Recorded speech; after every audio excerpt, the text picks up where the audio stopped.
I ate his liver with some fava beans and a nice Chianti.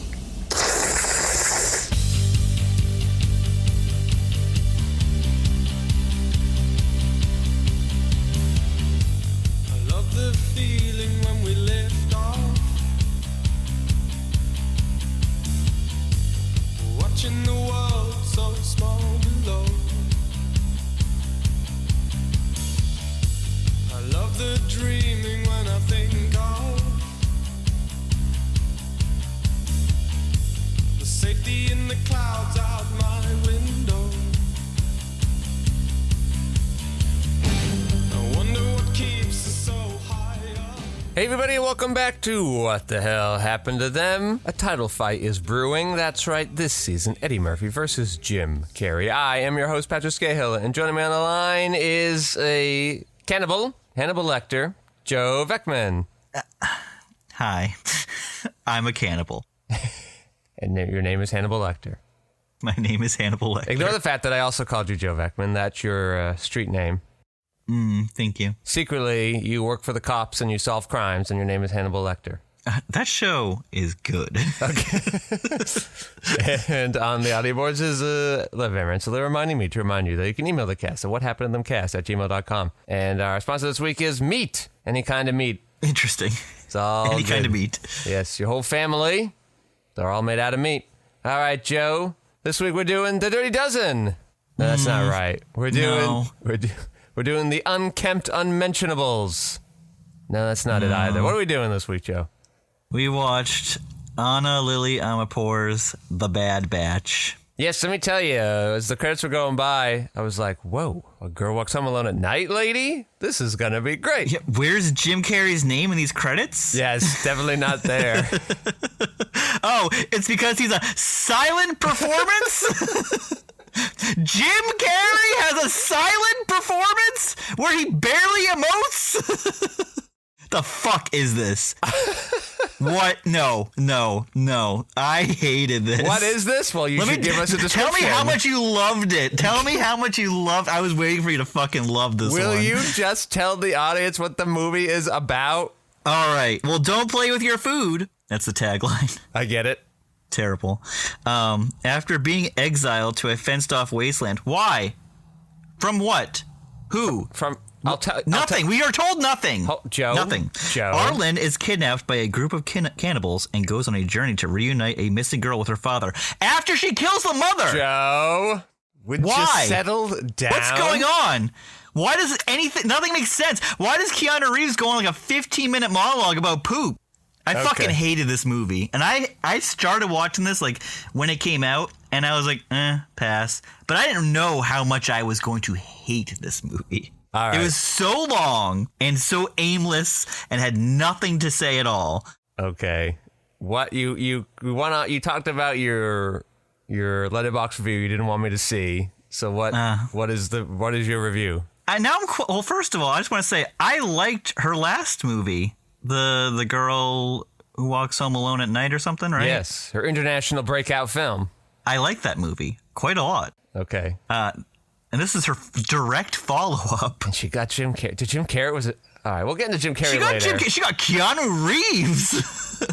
After John Wick. He's in the middle of John Wick time right now. John Wick is a huge thing. Yeah. We'll get there later. All right. He's got Jason Momoa. He has already blown up from Game of Thrones. He is like the new thing right now. He's about to be Aquaman. Okay, but this surprises me less. Mm-hmm.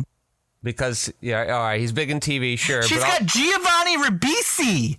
Can you believe that? Yeah. That one I do believe, actually. Yeah, I know. That one's fairly believable. He's the screamer. Can you believe it? Yeah. He plays a weirdo. How unlike him. Suki Waterhouse. Have you heard of her? No, never heard of her. And was surprised that she was white. Won't lie. Is that racist of me?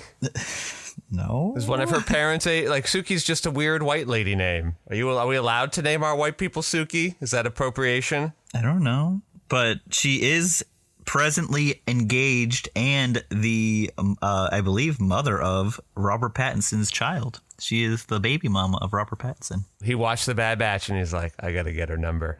You know what? Yeah. He did. He probably watched The Bad Batch because they got together in 2018. Ooh. And he was like, hey, I saw you in that fucking weird movie. I'm about to do a bunch of weird shit, too. I loved it when you smeared shit all over yourself. Oh, it was so hot. It was really hot. It was so good. I wish I could do a movie like that. Okay. You want me to read my Letterboxd review too? Yes, I want you. You're so proud of it. I wasn't proud of it. I was just angry. Okay. Empty, vacant, hollow, never ending. I would like to know why anyone wanted to actually make this a goddamn slog. Yeah, it seems like you didn't like it. I did not like this movie. Do you want to know where this is in my Jim Carrey ranking? Is it above High Strung? It is dead fucking That's last. insane. It is below the Family Sex Hour. That's not Because even you know a what? movie. Because you know what? At least that was just 1 hour. It's below the commercial. The commercial. The yeah, hour-long whatever. Club Med commercial. It's below well, Copper Mountain. Where do I have? I think I like that one, right? No, it's different. No, nobody liked that one. All in Good Taste, the Sex and Violence Family Hour, and now The Bad Batch. I thought the movie was pretty decent. You're fucking crazy. I thought the movie was a wild. It was tough at first. I'm like, I don't really want to see a lot of cannibal stuff. This is pretty gross. But then it was like, okay. But why is what's going on? It is an aggressively anti-capitalist film, and Keanu Reeves, basically the dream, the Epstein of this movie, is basically saying, I make society run, and you are welcome for it.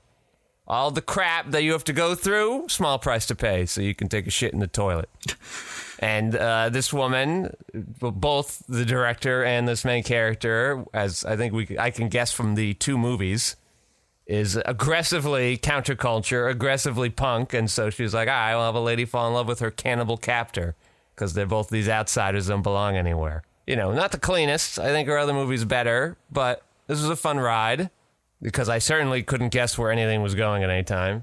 I mean, Keanu Reeves' character is a fucking cult of pregnant ladies. He's impregnated so he can start a new master race. Why is she getting kicked out? Because America has decided to get rid of all their unmentionables and throw them into like a Mad Max Thunderdome kind of desert. But what did she do? Well, that we don't know, but she was, for whatever, it sort of doesn't matter. She was undesirable. All the people who were kicked out were just not helpful for society, and so they were kicked out. And so we That's have a woman. That's not true, though. She's not undesirable. Robert Pattinson got her. Yeah, and okay. he is very desirable. So he can get it whatever he wants. In the world of the film, this character. Okay. So now we're in the world of the film. Yeah, we're in the world of the film. You're asking about why is she getting kicked? Why is she undesirable? And I don't know, but it sort of doesn't matter. The point is she's thrown out in a wasteland because the American government's plan for dealing with all of its homelessness and money issues are just to get rid of people that aren't helping society or deemed unworthy. And this is the humane way of doing it. I thought it was an immigration thing at first because they're like, you're leaving the United States, but it's in fact much stronger than that, as Keanu Reeves enumerates during the nightclub moment. Yeah. And I think this bunny metaphor is interesting because Keanu Reeves uses the bunny to lure in the little girl into his weird sex cult. But then Mamoa and the main girl have to eat the rabbit at the end and get the little girl to eat it to understand kind of these painful truths about life. So fucked up. They're surviving in the desert. But they eat people. Why would you eat the rabbit? That's the kid's. The kid has nothing. Maybe they're like, all right, maybe we shouldn't eat people now. Maybe like that's the little clue that they're not going to eat people anymore. Why did she kill the kid's mother? And then all of a sudden she wanted revenge, but you can see there's a really great shot But the mother didn't do anything. The mother was in the cannibal call. What do you mean she didn't do anything? But she's not the one that sawed off her arm and leg. No, that person did die, but I bet that mother ate them, so she wants to kill all the people. She killed the scraggly-haired lady, man. I don't know the gender of that person. But then she's planning to go and kill all the other people. But she doesn't. And then she doesn't kill Momoa, and he eats people. Okay, she shoots the mother.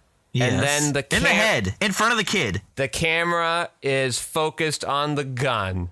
And then the camera racks to her, and it draws attention to this moment on her face where she's like, oh, fuck. Like, she almost realizes the weight of having killed somebody, and it doesn't sit well with her. So I think that hints somewhat at her not wanting to do it. Obviously, I don't think she won't do it. I think she's just understood the consequences, but I buy it more when she finds out she has more in common with Momoa than she does with the whole big population. Ribisi's telling her she's got to find a thing, and she's found that thing out in the wasteland with Miami Man. What about the 40-minute Burning Man drug sequence in the desert where they're just what do you think of that? This thing outside of time. Yeah, again, I'm like, oh shit, she's gonna get caught by the dude. This isn't good. But he doesn't either remember her or just needs her to find the daughter that he cares I don't know how you don't about. remember her. She's got one arm and one fucking leg. Well, that's the thing, because there are some people that have some missing limbs too. When I go, were they kicked out of America for having missing limbs, or are they survivors too? And so, just does Miami Man assume if anyone's missing limbs, it must be one of his captures? Yeah, Miami Man. Miami Man. What are we doing with this accent, Jason Momoa? It's no good. Is he not Cuban? Barely understand him.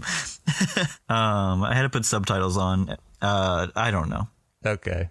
I feel like we're wrestling right now. And yeah. I'm not. This is not a Dumb and Dumber. I didn't 2 think situation. you did. Yes, you can't say, oh, there's good bits. Yeah, no bits. I didn't like this one.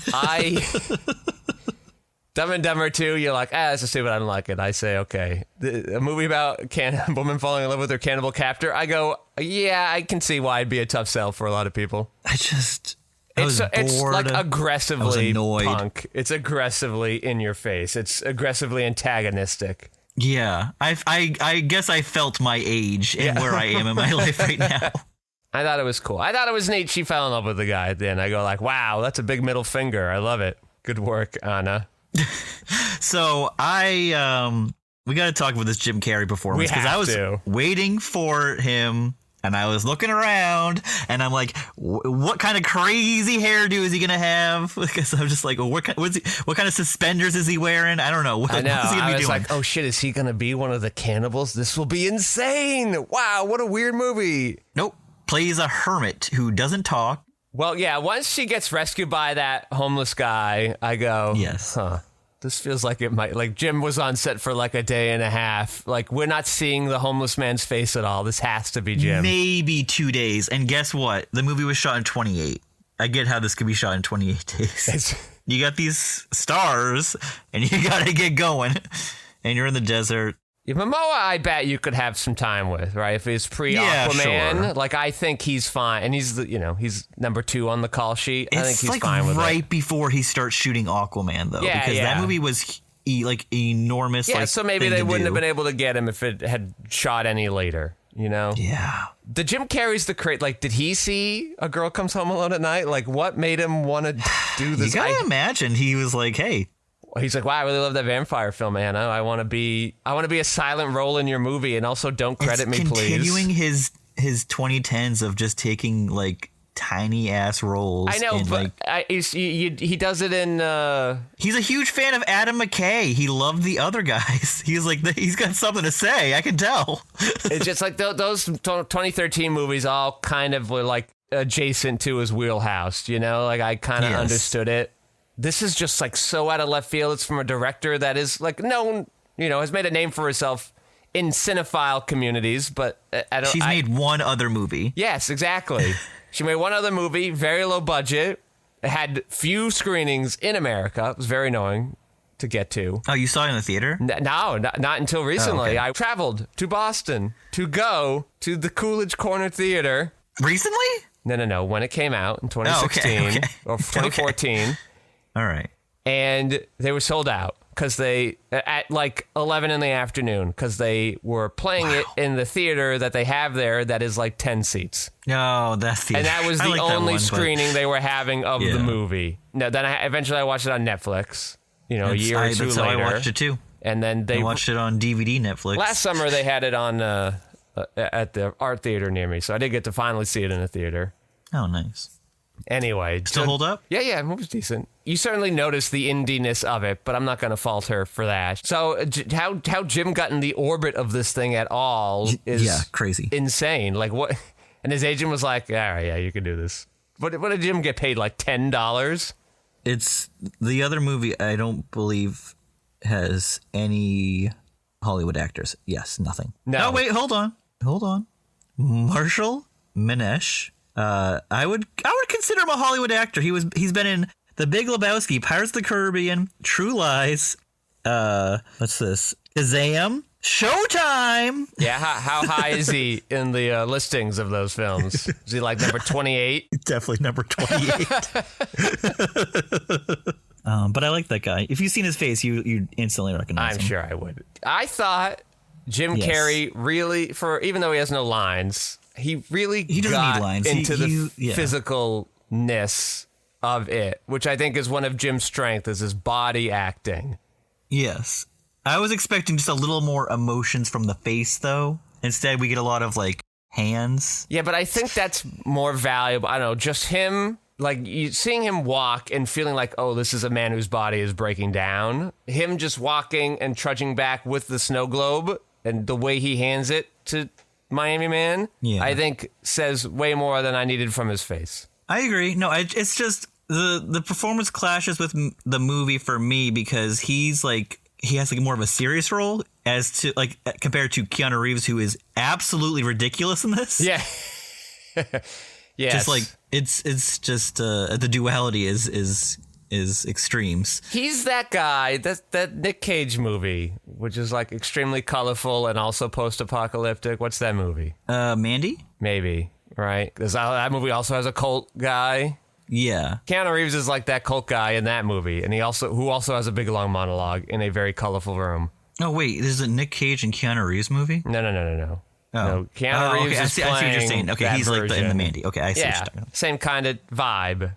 Mm-hmm. So I don't know. It sort of made sense to me. Well, Mandy's a fucking weird movie too. Yes. I liked Mandy though. You know, I sort of don't want a normal cult movie. I want my cult movies to be weird. They're about cults. They should be weird. I will probably say maybe Jim Carrey was the best part of this movie. But I think there's a good reason. Not high bar to clear. I think there's a good reason to not credit Jim Carrey in the beginning, because he does get credited at the end, which he doesn't do in all of his cameo movies. It is, you don't want to distract the audience. If you're not expecting Jim Carrey and you say, wow, and you're looking for Jim Carrey, you're like, wow, Jim Carrey's in this movie. Where the fuck's Jim Carrey? I think you get distracted by the fact they like thinking about Jim Carrey instead of just watching this homeless guy be homeless. Yeah, and, you know, Keanu Reeves is also doing, like, smaller indie movies at the same time, too. Like, he splits it pretty well. He does, what is that fucking, what is this movie? Knock Knock, the Eli Roth movie. You heard of that one? No. Knock Knock. Him and Ana de Armas and Lorenza Izzo. He's just a guy at a house, and then two girls knock on his door when it's raining outside, and they're like, can we come in? Oh, the strangers. Well, they seduce him and, like, ruin his life. Yeah, it's pretty close. Without the sexy parts. So he's, like, doing small movies like that, too, I guess. I didn't like it. Yeah, I can tell that. I really... It kind of reminds me of, what was that Robert Zombie movie? The Devil's Rejects. Well, at least I guess the first act is really... You call him Robert Zombie by his proper name? Yeah, his Christian name, Joe, Robert Zombie. I guess, we get out of the Devil's Rejects territory after the first act, but yeah, that was where it was going. And I was like, that movie's gross too. How did I feel about... I've watched that kind of recently. Another kind of gross movie I didn't much care for. This movie had a little more heart to it. Definitely a gross movie. I gave that one 3 stars. What a psycho I am. You gave that 3 stars on Letterboxd? On Letterboxd. Well, I think it's time we go into our Letterboxd year in review then, Joe, since it's now 2026. Yeah. Good. All right. For those of you who don't know, Letterboxd is an app where you can go and log movies. Joe and I are on there quite a lot. And at the end of the year, they give you a little email, or in Joe's case, those statistics constantly exist because he's a patron. Yes. And it kind of tells you sort of the highs and lows of your year. I had some weird lows and highs. Joe, why don't we start with some big ones here? You'll have more than me, so once I get through the ones that we share, you can kind of go off on other stuff about yours. But how many films logged did you have in 2025? How many did I have? I had 459 films That's including shorts. And if I just make it films, it's 441. Mine includes all of them. So last year I ended at 299, and I was like, so close to 300. But it actually ended up being more because they don't count repeat films. Oh, yes. And I saw, Godzilla Minus One 12 times. I'm sure I duplicated other films, but I definitely know. Is that for real? You saw it 12 times? I saw it 12 times. And my goal had always been to do like 365, to do a movie a day. And my January started off really hot. And I just had, like, in those first couple of weeks, I logged a crazy amount of them. And I was like, maybe this is the year to do it. And so by the end of the year, I had a total of 428 films. Oh. For a total of 649 hours watched, which gives me an average viewing time of a little over an hour and a half per movie. So there were some short films there bringing it down, but also some long films there. Okay, who was your most watched actor, Joe?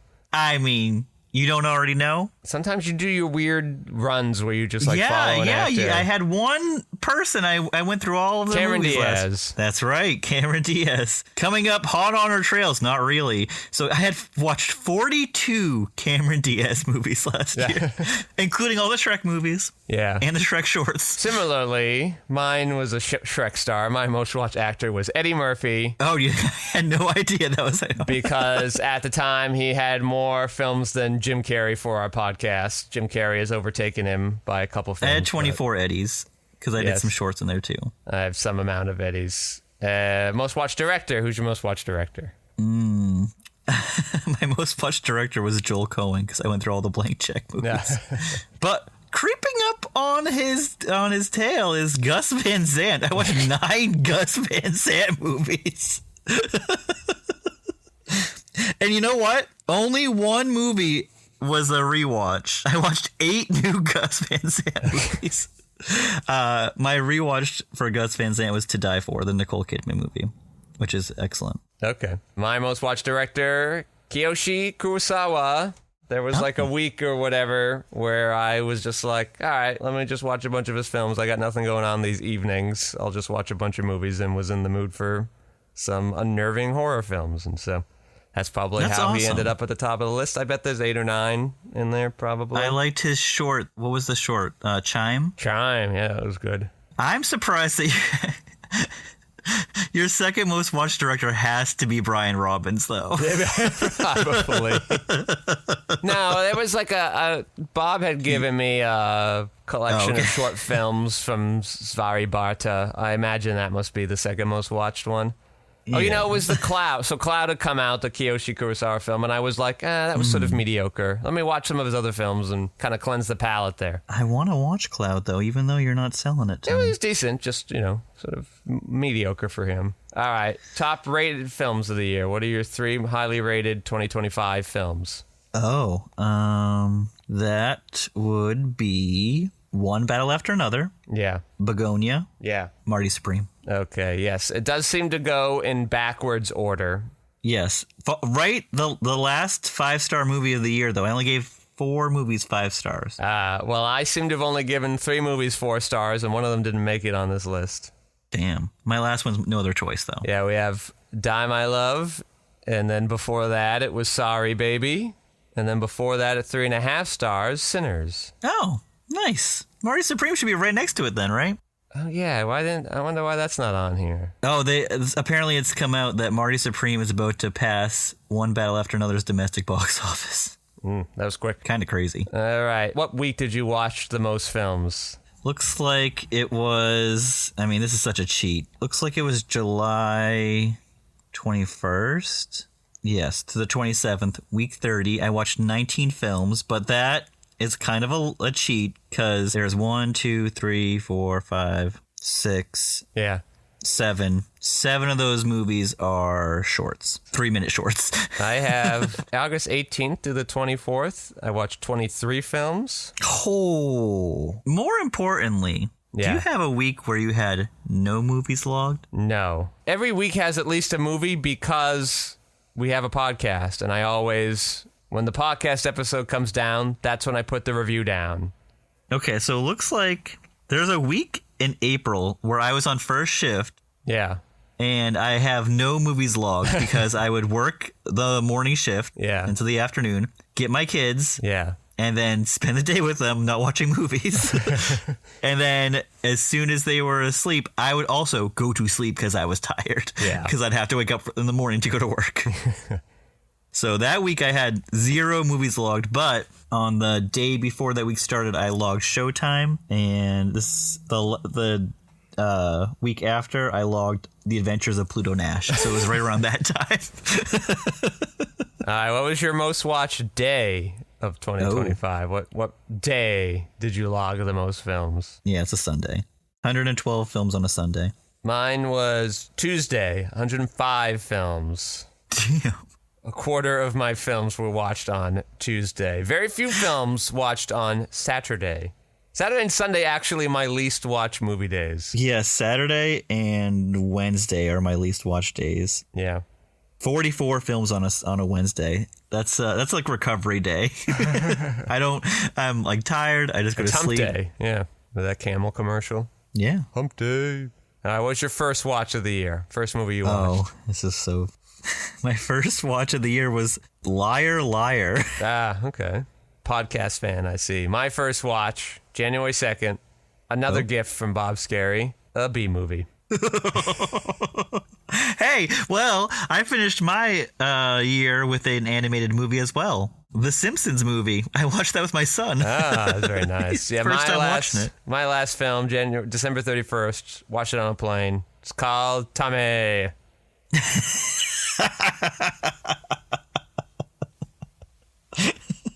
How many times have you logged Tommy? A lot. But I think it was my first time in 2026, so it counted towards my 428. Mm-hmm. But I bet I watched the Brady Bunch movie and sequel a couple times. So that's so great. They're not gonna like, you have your diary milestones. Do you have your diary milestones available? Yes. So I got up to 450, so it goes by 50. Yeah. First one, Lenny Cook, February 7th. I want you to watch that movie. That is a great Safdie movie. I know it's a documentary about basketball, but it's such a better movie than The Smashing Machine. And it's doing the same thing. Okay. Flow was my 100th. Yeah. On March 23rd. Mm-hmm. 150 on May 23rd was Mission Impossible: The Final Reckoning. A bad movie. That movie bummed me out. On July 7th, I watched Red Eye. It was my 200th. 250 was on August 8th, The Hudsucker Proxy. 300 on September 12th was Toy Story. I think I saw that in the theater. 350 for the podcast, After the Hunt, a movie I like. 400 is one of my Gus Van Sant movies. It's Jerry, which is about two guys named Jerry just walking through the desert. Hilarious. Talking about Jerry things. Yeah, we've all been there. And my last one, the 450 on Christmas, was It's a Wonderful Life. I did not plan that. That's really weird how that happened. All right. January 27th, I reached my 50th film. Presents. Good for you. Yeah. You beat me. I know. Well, and then I got my 100th film before February was over. Wow. That was when I was like, oh, this is the year. You're cooking. I can do it. I think I can do it this year. And that was The Hitcher. Based on the poster, it looks like the remake one. But I did watch them both around that time. With Sean Bean. On April 23rd, I slowed down here because I'm like, all right, I'm in the clear. April 23rd, I got to my 150th with Gazer. Oh. Short little indie film I saw, like a noirish mystery kind of thing. Mm-hmm. Then on June 3rd, got to the 200th with Berlin Syndrome. This one you'll like. 2 months later, August 7th, got to 250 with the Naked Gun remake. Wait, August 7th? Yeah. You did 250? Yeah. August 8th, I did 250. That's so weird. Yeah, Naked Gun remake rules. Yeah, all right. For the podcast, number 300th on September 16th, Meet Dave. Oh, we are so close on this. All right. For my 350th film on October 12th, the poster is not super helpful. It is, I think it's also called, it's called Larry. It's one of those animated films in the short film collection by Don Hertzfeld that was traveling around. Oh, yeah, definitely. It was like 12 in there, and this was one of them. Larry. I don't know if I've seen that one. I love Don Hertzfeld, though. Well, Darren Hartfield didn't make any of these movies. He just curated them. Oh. He made like the introduction film, part of which was used in the trailer, the teaser for it. Not all of them were new films per se. They were like just old from all around the world that he thought people should see. And I had indeed seen none of them, so good work. Oh, like Martin Scorsese's World of Cinema. Yes, something along those lines. That's very nice. Yeah. Some of the people in the very tiny theater I was in had seen a couple of them. They were loudly talking about it. And I was like, well, just watch the fucking thing right here. So annoying. All right. November 19th, a month later, was my... What? We 400th on the same day? It was my film, Flow. Oh, excellent. I watched Jerry. Remember Jerry? Yes. They're both Jerrys. And then I didn't make it to 450, but that's okay. 428 feels like a lot of films to watch in a year, so Yeah. I'm okay. Well, I just start mainlining Christmas movies when I'm wrapping presents, so... I didn't actually watch a lot of films in December. Maybe... You were busy. Yeah, probably just the plain movies. Like, that was it, so... Definitely slowed down after that. And this was, who knows what number of Flow I watched, but I watched a bunch of Flow this year because I had the DVD and I was like, oh, I'm going to watch it. Then I'm going to watch the animatic version of it. Then I'm going to watch the commentary version of it. And then I watched it to show to somebody else. So, I watched, none of those got counted. So I might have actually watched 450 films this year. They just didn't count. Oh, yeah. Okay. What other fun stats do you have for us, Joe? What other fun stats? Yeah, with the Patreon, what fun stats can other Patreon members get? If you sign up for Patreon, you can get some of these fun stats. What are they, Joe? I guess my breakdown was 2025 premieres. were 17% of my my whole viewing experience. So almost 1/5 of the movies you watched this year came out in 2025. Yep, and the older ones were 82%. My watches to rewatches, more watches than rewatches. Always good to do that. 53%, all around the border though. Yeah. And reviewed and not reviewed, I reviewed 45% of my movies. Oh, I'm 100%. 428 out of 428. So proud of you. Yeah. I wish I could do that. It feels disingenuous. I don't have my thoughts organized as well as you do. I mean, I do take a couple days to write them down. Like, I was sitting on the is this thing on for like 3 days. What else can I tell you? Oh, my most liked review was of Happy Gilmore 2. They hearted it. My highs and lows. My highest average, this is not me rating them. This is how Letterboxd users rate them. Okay. Kill Bill, The Whole Bloody Affair, got a 4.5. My lowest average movie that I watched was Going Overboard. Rude. Unsurprising. Most popular was The Truman Show with a 4.2 stars, which is, I don't understand how that worked. Most popular. Maybe that's the most logged movie I watched. Okay, that would make sense. Most obscure was a movie called, it's a short called Peanut Butter. Starring Tim Robinson. It's 3 minutes long. It's funny. What did I say? Wow. All right. Children's clothing brand. Just what I needed. That's my review. Okay. I don't Super helpful.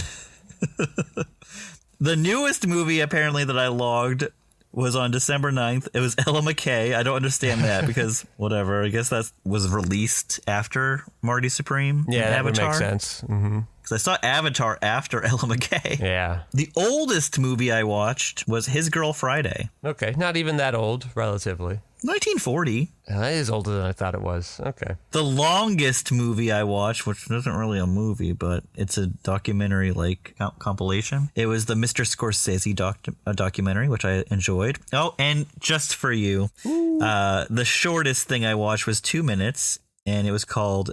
It's one of Ari Aster's shorts. It's called Tino's Dick Fart. Notably, not more obscure than Peanut Butter. Everybody's coming for the dick farts. Everybody's seen Tino's Dick Fart. Oh, I guess the short's called TDF Really Works. So Tino's Dick Fart Really Works. Oh, sure. It stars Ari Aster.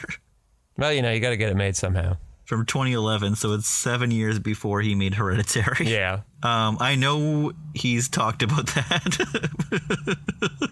I don't know if he's proud of it or if he's not proud of it, but I'm glad it exists. I enjoyed it. Sure. I have movies that are rated higher than average, if you want to hear a couple of those. Give me the funniest one. The funniest one that's rated higher than average? Yeah. Well, I think this is just rude. It's the lowest rated one. and I gave it 5 stars.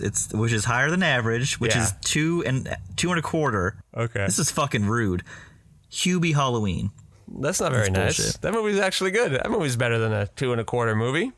Movies that I rated lower than average. I'm going to tell you the highest rated movie that I watched that I rated lower than average is Shrek. I gave it 1.5 stars, and it has a 4.12 rating. Fuck that. People come for Shrek, you know, It's the same rating as, like, fucking Casablanca. we should... We should like Shrek more, though, right? Because we came to age in that era. Like, we should be nostalgia-baited, like those kids who like episode 1 that you talked about last week. You know what? Casablanca is just a tiny bit higher. Good work, guys. You eked one out. Shrek is an abomination. I don't like that movie. Okay. It wasn't like a heavy rewatch. I was 11. It sounds like you're the Shrek and I'm the donkey in this relationship. Why? Are you going to be making me pancakes or something? Yeah, waffles. You arguing with me about onions? I'm going to tell you about parfaits. They're delicious. Oh, you remember it way better than I do. Waffles and pancakes. My kids like pancakes more. I'll tell you why I remember that so well, because that was in the commercial ad nauseum. I remember. In the morning, he was making waffles, if you remember correctly. Yeah. All right. Ready to go last looks on The Bad Batch? Yeah. Did we interrogate Jim Carrey enough on this one? The thing that's crazy about because I was trying to think of a comp, but like we have Jim Carrey. Mr. Silencio. We have Jim Carrey, the highest paid actor of his time. Yes. And he's just been doing a lot of weird, uncredited bit parts recently. For almost 10 years. Yeah. So, like, have you seen anything like a guy who's just like, I'm going to go have fun now. I've made my gazillion. Like, The Rock's not doing this. He's like, no, I've got to be a star in every movie that I do. Having fun. Do you think this was fun? I think Jim Carrey had fun doing this movie. That's wild. I would never call any day on this movie set fun. I think he liked doing the very physical thing. I think he liked eating the bird. Like, I think he was... I don't think this is a movie you do unless you think it's going to be fun or interesting. So I think Jim Carrey must have had fun to some degree. Do you think he was going for an Oscar? No, I definitely don't. I think he just definitely not. wanted to do it. I think he's like, oh yeah, I liked your movie. I'll be weird homeless guy. I almost wonder if like it was his idea. He was like, all right, Anna, I'll do the role, but you get rid of all my lines. Yeah, don't let me talk. Yeah, cut them all out. Once they hear this goofy voice. Yeah, that also helps disguise that it's him. Like, if I weren't looking for Jim and I just like watched this movie randomly like 6 years ago, I might have missed him. As soon as I didn't see his name in the credits, I'm like, okay, open your eyes. Yeah. He's playing fucking Where's Waldo again. Little shit. Yeah, precisely. Right? We're not expecting it. Like, you're on a weird trip now. Yeah. Good for you, Jim. Like, just fucking around. Because this is the thing I always complain about with the, what is it called? The stupid show. 2.5 Men. The #1 show in America for years and years. Super highest rated. And it never wanted to do like a weird, interesting episode. It never wanted to do, maybe take an emotional beat or just like do something experimental or try something a little out there. It always played it safe. And I was like, you've got the audience. If you have a weird episode and it doesn't land, they're going to come back the next week. They're not going to suddenly stop after watching for 8 years. You got to take them for a ride. Yeah. So like Jim, Chuck. who's in the position to do that, does it. Yeah. Right? All right, these characters seem kind of fun or kooky. Yeah, all right, I'll be on your Anchorman 2 set for half a day. I'll be this Canadian guy. That sounds kind of amusing. Yeah, I'll be this guy who drills a hole in his head in your Steve Carell movie. Like, whatever, that's fine. We're buds from the Bruce Almighty day. You think that scene was only half a day? Which scene? His scene in Anchorman?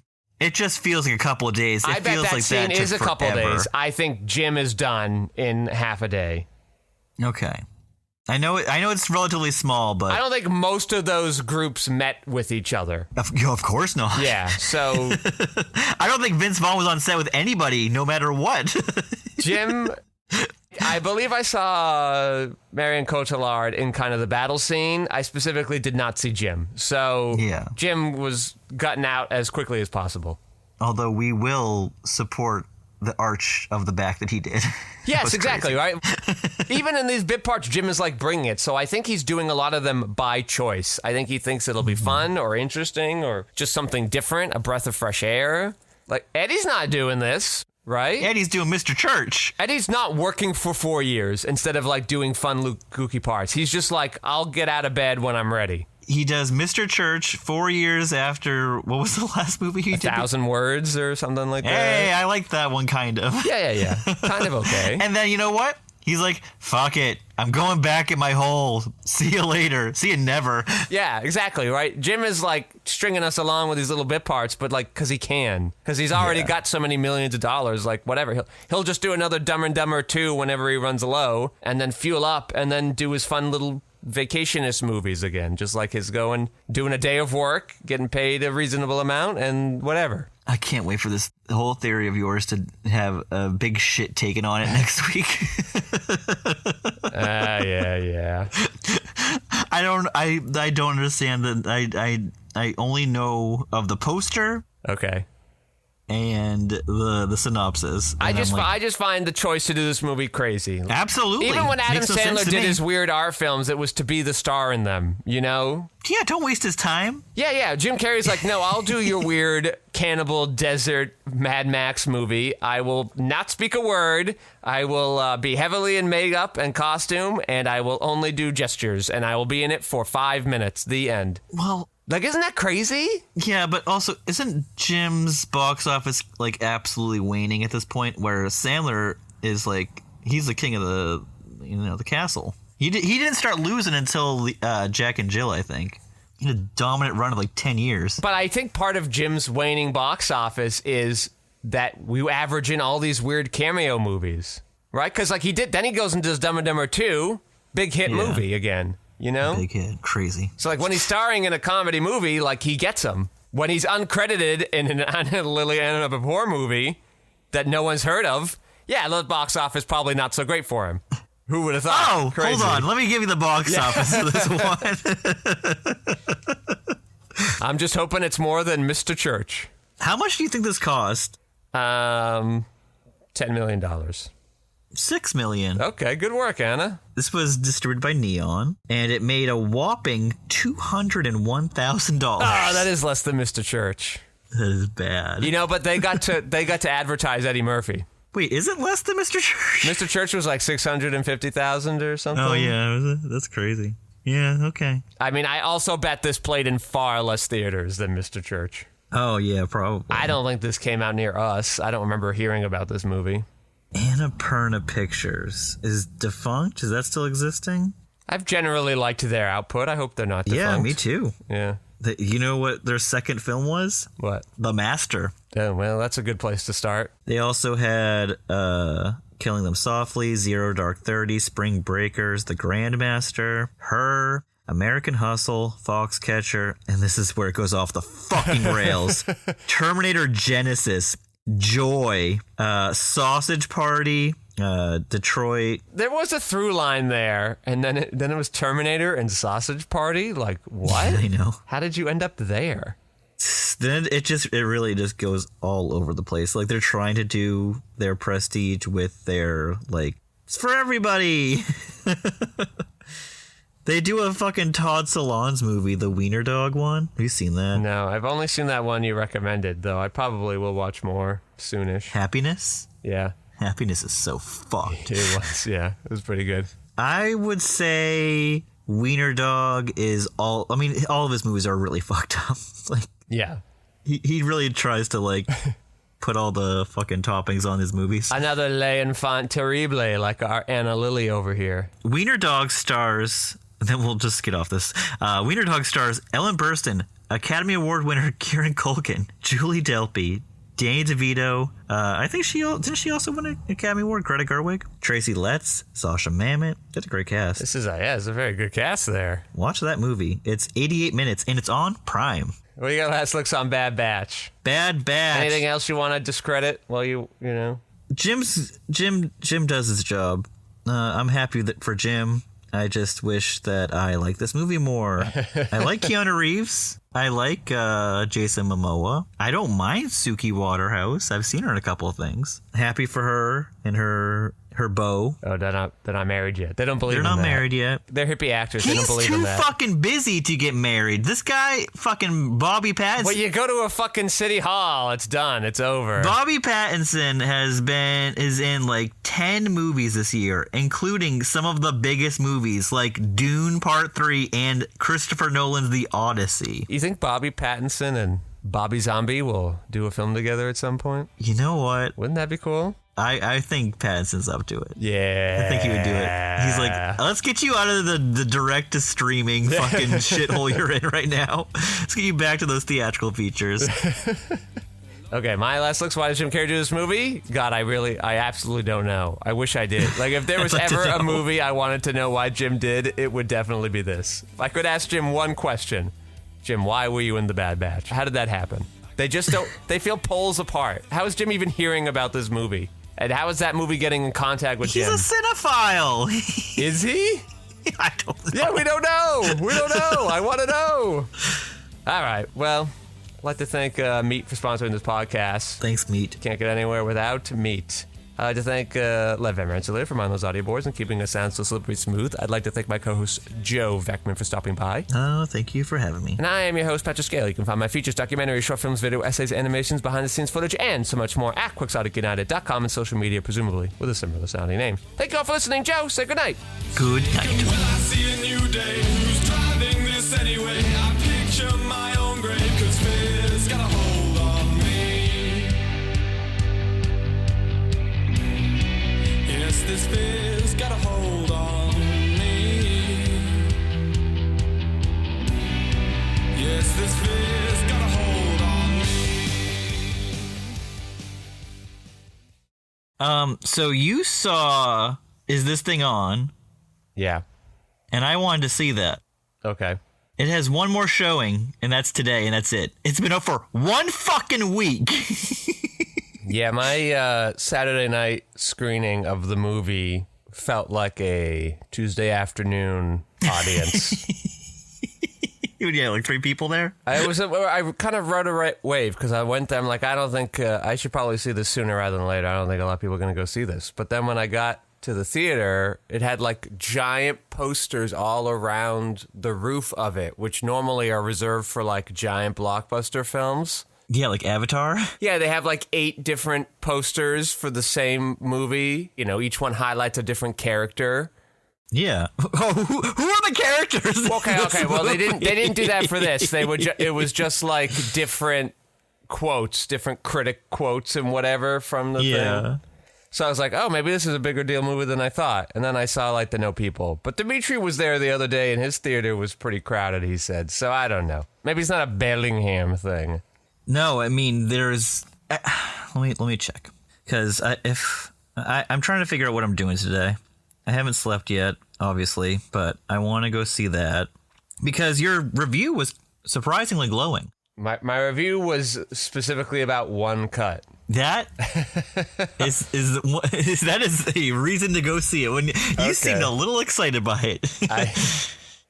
No, I'm not downplaying this. I'm excited about it. I wouldn't say excited. It was like because I was really annoyed at that cut as I watched it. But then over the course of several days, I was like, yeah, but should I be upset about it? Like, is it okay that I didn't like that cut? Is that like it became this sort of essay about indie films in general. So don't read too much into it. But I think Dimitri maybe liked it. I don't know what his review is.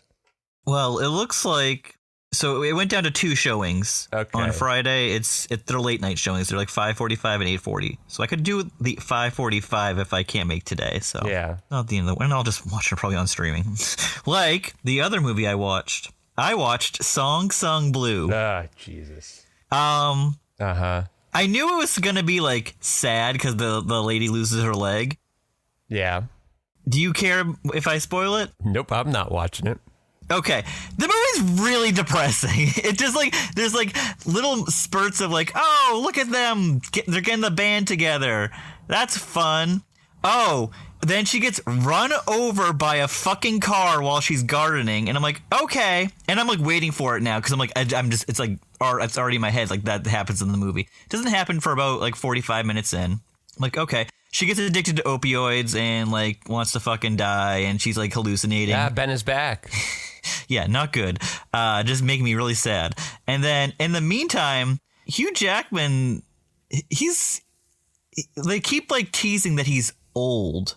And I'm like, he does kind of look a little old. Like, I guess he's like in his mid-50s. When they give him like a semi heart attack in the third act, and then he's just like clutching his chest, and then he's like on the floor of his bathroom, like bleeding from his head because he hits his head on the sink. And I'm like, is he gonna die before he has his big show where he meets Neil Diamond? Like, are you fucking kidding me right now? Like, how much more tragic could this family fucking get? He gets up, he does the show, there's a big triumphant moment, he's in the car, and he dies another heart attack. I'm like, what the fuck? And then Kate Hudson like sings a sad song. And what I'm a like, wonderful Christmas movie. Yeah, no. If I saw that, I would have been it was fine. Ho ho ho. But people were like hyping that movie a little too much for me, and I was like, oh. And it was fine. I liked it for what it was. It's no Ella McKay. It's definitely better than Ella McKay. There's a script there that people thought about. There's emotions that land, beats that hit. I don't like Ella McKay. I think that was the biggest waste of my time. Well, on my way in to see the Jesus, we were just talking about it. Is this thing on? Yeah. I got 2 flyers for 2 Sandler preview screenings. 2 different ones. The first one stars Sonny Sandler in Don't Say Good Luck. It is a PG-13 coming-of-age dramedy. Straight to Netflix, right? I would have to guess. that's his, like, home. Sophie Birnbaum is ready for the spotlight as the lead in her high school musical until suddenly she's living with even more drama at home than on stage. So this is the youngest daughter. You would know better than I would. Oh, yeah. You Are So Not Invited to My Bar Mitzvah is what Sonny Sandler is credited as being in. Yeah. So, she's the youngest one. I like some of these actors and like what they've credited at, her co-stars. Mm-hmm. Melanie Linsky. Oh. Yellow Jackets. Not what I think, but a reasonable choice. Certainly one of her big shows. Max Greenfield. Which of his 2 TV shows do you think they went with? I guess it's not New Girl. It is not New Girl. What's his current one? He has a current one? He's been on one for like 8 years. Oh, God. I had no idea. With First Reform co-star Cedric the Entertainer. Wow. That's what he's credited for. Yeah. Max Greenfield's in a show called The Neighborhood on CBS. Oh, I think I've heard of that. Yes. Yeah, CBS. Wow. No, I don't. I would not. There's not like a million years I'd watch that. Yeah. All right. BB Newworth. What do you think BB Newworth is credited as being in? God.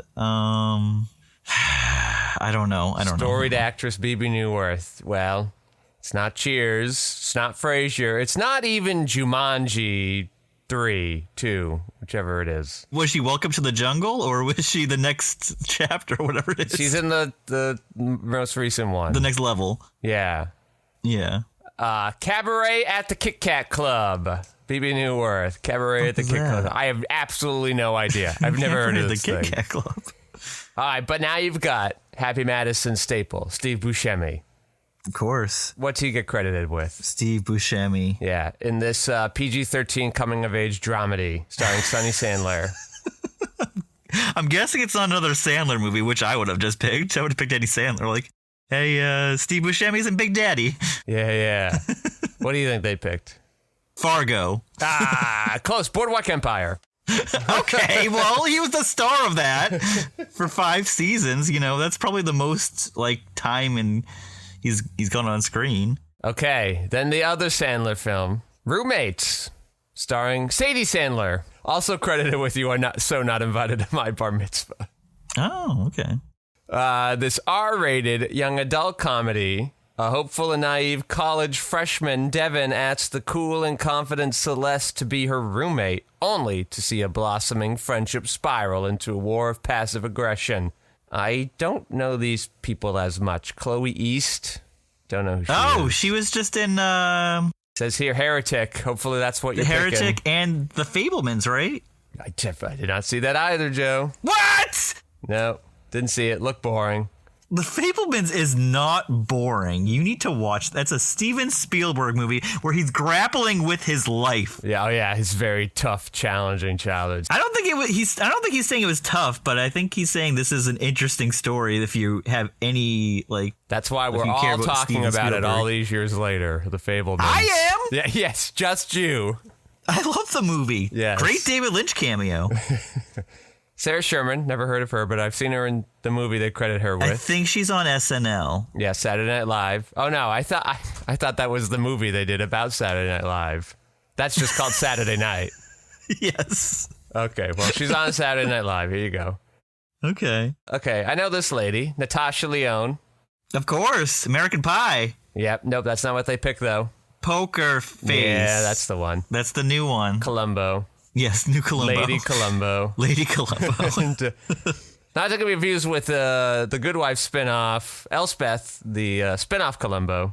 I'm telling you right now, I'm looking at this movie you're talking about. Roommates. The cast is pretty good. Nick Kroll. Interesting. Big Mouth. Remember that? Is that still Yes, on? Big Mouth. The cartoon? No, that's definitely been off for like a decade. Well, I know who he is. He was a German guy in Community. And then Storm Reed. I don't know who she is. Or he is. She is in Euphoria? I think she plays Zendaya's sister, but I could be so wrong. Well, they credit her with The Last of Us. Okay. That's it. Well, she's in the HBO family then. Yeah, she's in there. She's hanging out. Let me see. I want to make sure I'm not wrong. Because if I'm wrong, you're cutting that out. I can't. I don't have any control over that. She's definitely not in Euphoria. Bringing it up with Lev, though. Oh, she is. Okay, good. Yeah, she plays Zendaya's sister. Phew, Joe's not a racist. Good to hear. Well, Yeah, all black people's names sound alike to you, Joe? no, but I think she like actually like, you know. Like, yeah? Like, you know? I think she's a good casting for Zendaya's sister. It's good casting. I don't think she'll be back for the new season though. If they ever have a new season. Yeah, they made a third season after like 6 years. Well, all the fucking stars got famous. Well, they had to do the Arrested Development thing where they shoot everybody's episode separately. You're not wrong.